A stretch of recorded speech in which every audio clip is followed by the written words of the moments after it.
Welcome back to the Vale of Rheidol and to another episode of the mini-series of Collection X locomotives that we have here.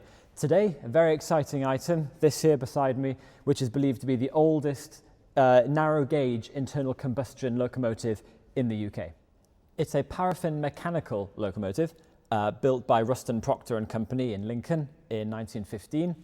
We're not entirely sure whether it truly was the number 50823, but we are quite certain. So that's what we've put on the maker's plate here. It was restored by our very talented staff down at the workshops in Surrey, and it's in absolutely immaculate as new condition. It was actually built to work in an explosive factory in Kent, and probably your first thoughts are that paraffin and explosive don't go very well together in a factory, but this design was chosen because of its sparkless operation. And this British-built machine was ordered because the original order was of a German design, and being in the middle of the First World War, the British Admiralty did not want a German locomotive working in its factory. Therefore, a British company was chosen to build these new batch of engines. It may look like a steam engine, but this funnel doesn't actually emit any smoke. It was used as a shunter in the factory, so hence the big steel buffers here on the front and the back.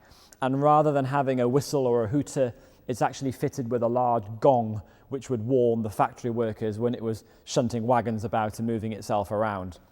The gauge is quite wide for how narrow the engine is. The gauge is actually 3'3" or 990 millimeters.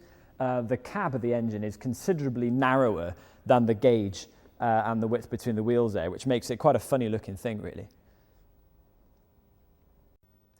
It was acquired by Peter Rampton and the Phyllis Rampton Narrow Gauge Railway Trust in 1998. And of course now, as of 2025, in our museum here at Aberystwyth. We do have a section of meter gauge track here in the museum, so hopefully next year we can actually get it moving up and down here. Would be an amazing thing to see, so you'll have to watch this space and cross our fingers.